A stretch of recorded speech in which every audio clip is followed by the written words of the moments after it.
Hello good people, this is a review of Far From Home series.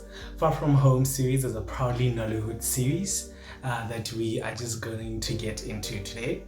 Far From Home is just about this young teenage boy who has received a life-changing opportunity and they need to make the means in order to go and pursue this international life-changing opportunity.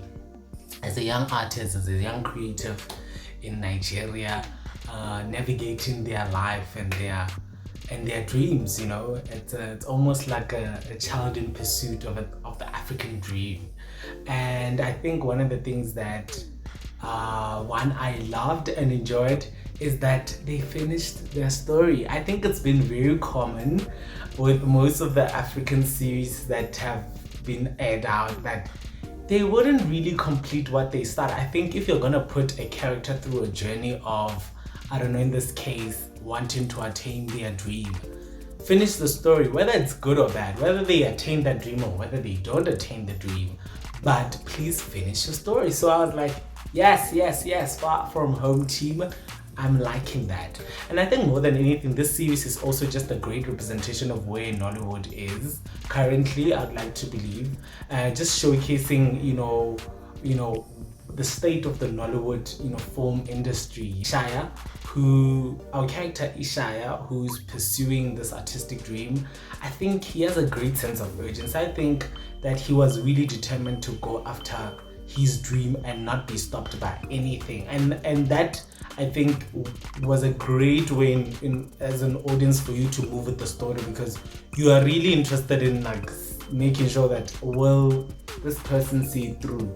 And then in terms of the villain and somebody who opposes Ishaya from making their dreams a reality, at some point I was not sure if it's Ogarambo or his business partner, but I think it became quite clear towards the end that Ogarambo was indeed the villain. And I think you have supporting characters such as Carmen and Atlas, having secrets and whatnot, and I think those were their stakes, protecting a certain secret. And I think by the time those secrets went out in public, I don't know, I think the payoff was not as hectic. I think things should have been hectic. I think in terms of Atlas and Carmen's secret, there should have been severe repercussions. If a family is going to go at the length that Carmen's family went to hide that secret, surely when it's revealed that their child is not even at fault, oof, I wished for more fire for particularly that. And I think at some point also, Ishaya pursuing his dream, at some point I was just thinking that he's still gunning for the competition and he still needs to raise the money, and at some point it turns out that he missed the deadline. And it's almost like, yes, I saw the begging of please make an exception and whatnot, but I still thought he still had time. He was still working for a certain time, but I missed that. I think maybe a bit of time in us dwelling into the fact that, flip, I couldn't make my dream a reality, what's next? And then all those beautiful things of him going about the way he went into enrolling to that high school. And I think I think a social media common feedback was the fact that, oh, these characters don't even look like teenagers. I mean, for instance, I just look past those things and I'm like, I'm interested in the story. Where is the story going? That is what I'm always invested in. But I'm sure the hairstylist could have just chopped off a few beards.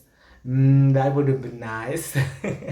Also, I think the dynamics of Ishaya and the family, just like the fact that you're trying to pursue this dream and life is happening to you at the same time, and how you navigate that and how you go about that, I think that was quite interesting. And the betrayal of the friendship, that was a great sense of urgency, to show this person is in it to win it. And that was great. How they played around with the drug in the school, that was actually quite nice. But there was a lot of telling, which I think denied us a bit of suspense. Spoiler, the planning of Carmen's kidnapping.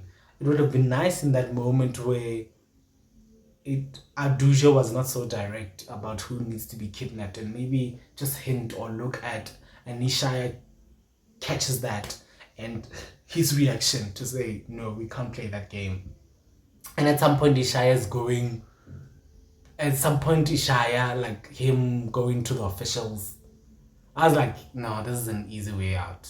This is an easy way out. Once again, I think he should have been the hero. He should have been the savior. He brought this mess. He should have got out of it without the assistance of the police. I don't know how it would have went. I think maybe also that route could have needed a bit more episodes, maybe. One of the things that I also enjoyed about the series is the character that got kidnapped and just how he dealt with that and just how it affected him. That was like a beautiful, I think, portrayal. Also, shout out to the actor, beautiful portrayal of the character. And, those small things are beautiful, how Ishaya's mother treats him versus how they treat the sister, the dynamics between Ishaya's parents, the loss of his sibling. Those were beautiful. Those were beautiful. But also, one of the things that I say, easy way out, why at some point now his family is guarded in this family that he even kidnapped their child.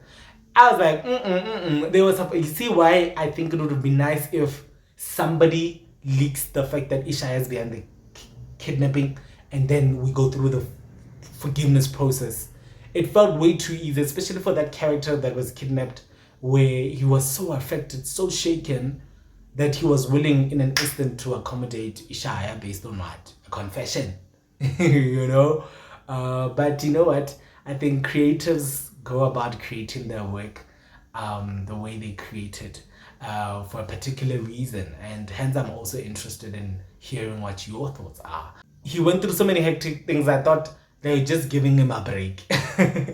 The writers are just saying, let's give him a break. But he was supposed to suffer. He was supposed to suffer that secret, and somebody's supposed to leak it somehow. I think that could have been nice. But also the way things turned out for Aduja, she was such a sweet girl, and I think maybe what she went through with Ogarambo, maybe that's what I missed, that you become this sweet girl and then life happens to you so much that you change. But also I felt like Aduja became a villain out of nowhere. But I think great, because then you understand, you have expectations of what season 2 has for you. And the fact that Ogarambo didn't die, I loved that. How is he going out? Like, what's gonna happen? How is he gonna avenge himself? That's Far From Home. If you've checked it out, what are your thoughts about it? Let me know by commenting below. If you're watching on YouTube, please subscribe. If you're watching on TikTok, please do follow me for more film conversations. I critique and review film content. If it's made in Africa, I will probably be talking about it. I am BT Africa. Thank you so much for honoring me with your support.